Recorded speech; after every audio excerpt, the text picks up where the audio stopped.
Page 1. Okay. I need a copy. Yeah.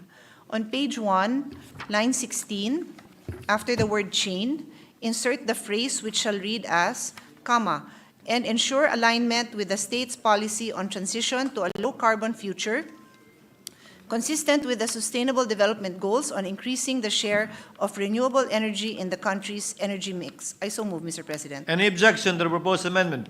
Hearing none. Same is approved. Just for the record, that is Senator Villanueva's amendment.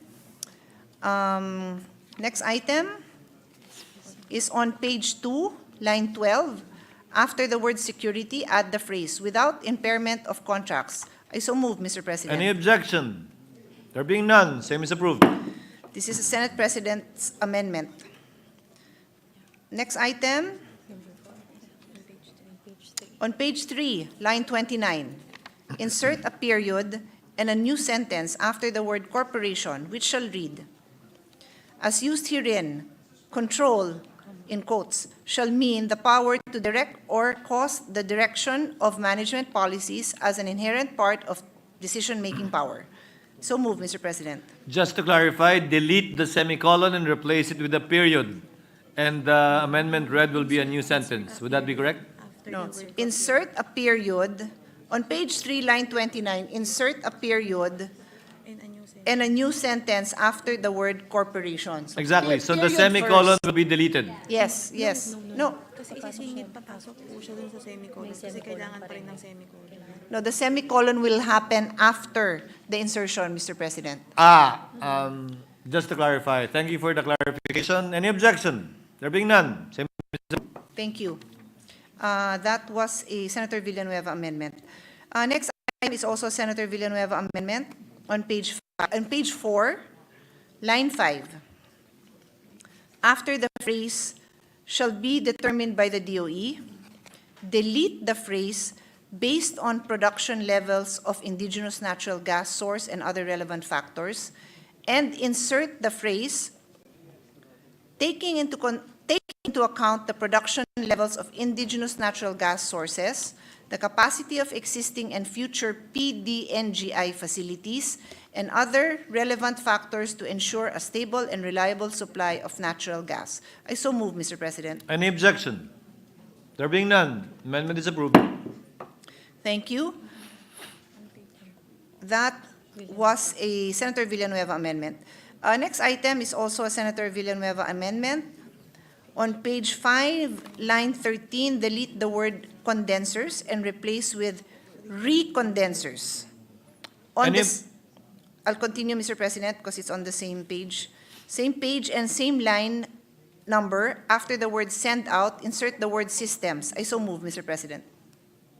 Any objection to the proposed amendment? There being none, amendment is approved. Thank you, Mr. President. Next item, on page 7, line 11, after the word PDNGI facilities, insert as defined in section 4AA of this act. I so move, Mr. President. Any objection to the proposed amendment? Hearing none, same is approved. The next item is a Senator Villanueva amendment as well. On page 8, line 23, after the word transparent, insert fair, comma, reasonable. I so move, Mr. President. Any objection? There being none, same is approved.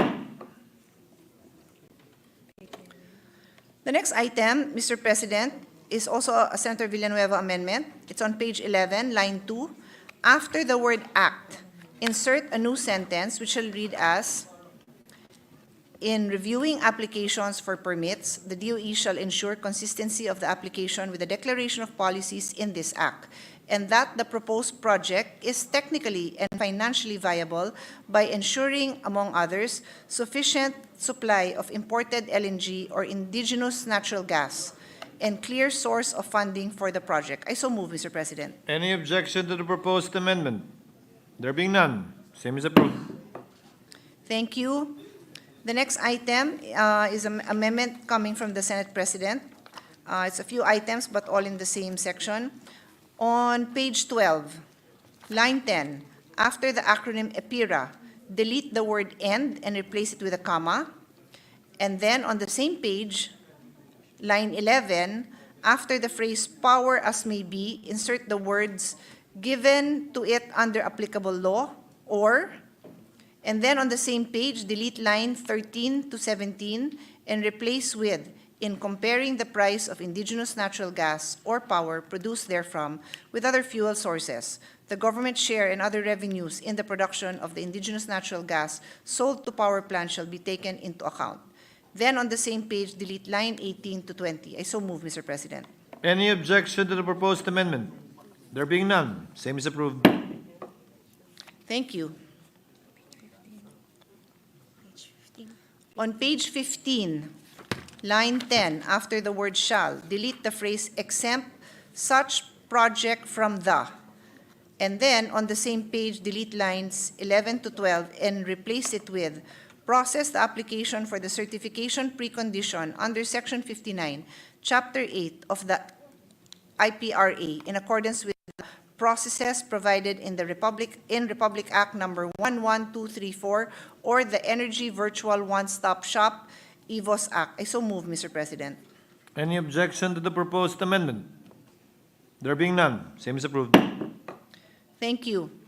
On page 15, delete lines 19 to 23 and replace with the DOE shall be the lead agency in the development of aggregation in the country and shall issue the applicable policies for the implementation thereof.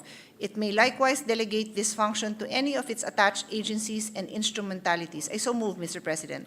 Any objection to the proposed amendment? There being none, same is approved. That was an amendment by the Senate President. Next item is an amendment by Senator Poe. On page 18, line 13 to 14, after the word facilities, delete the sentence, this shall not be construed as conferring public utility status to the permit holders thereof. I so move, Mr. President. Any objection to the deletion? There being none, same is approved. The next item, Mr. President, is on page 18, line 17, after the word buyers, insert the phrase, subject to legal prohibitions on uncompetitive acts. And on the same page, lines 19 to 21, delete the sentence, an aggregator may engage in the ownership and operation of natural gas-fired power plants or vice versa, subject to approval of PCC and DOE. On the same page, line 23, after the word security, insert the phrase the cost of electricity. I so move, Mr. President. Any objection to the proposed amendments on page 18? There being none, same is approved. That was an amendment by the Senate President. Next item is an amendment by Senator Poe. On page 18, lines 26 to 30, and on page 19, lines 1 to 3, delete the whole section 27.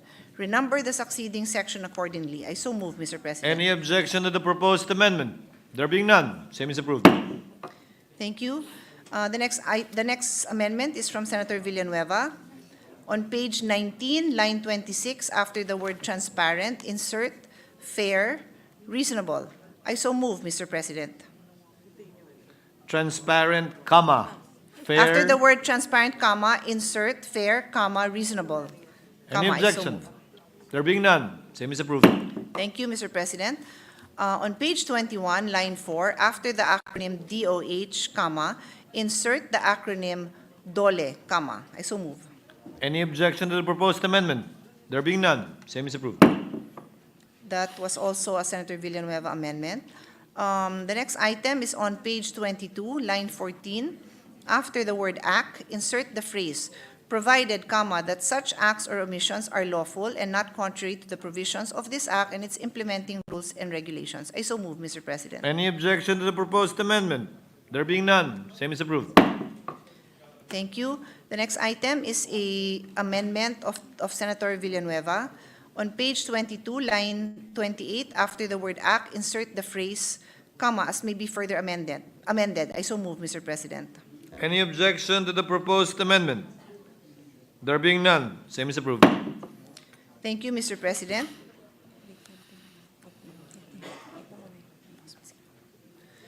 The next item on page 25, delete lines 11 to 13 and replace with the obligations of contracting parties to NGSPAS entered into prior to the effectivity of this act shall not be impaired. I so move, Mr. President. Any objection to the proposed amendment?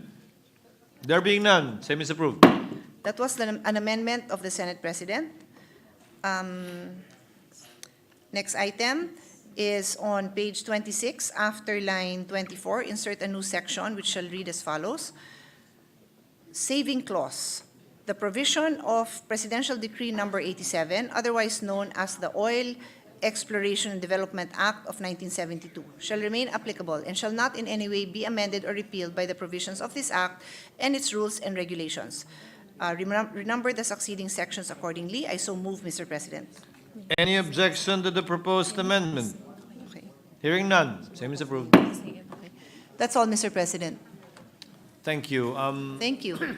Majority Floor Leader? Yes, Mr. President, I move to suspend consideration Senate Bill number 2793 without prejudice to ask questions. Any objection to the motion of the Majority Leader, rather? There being none, same is approved. Mr. President, I move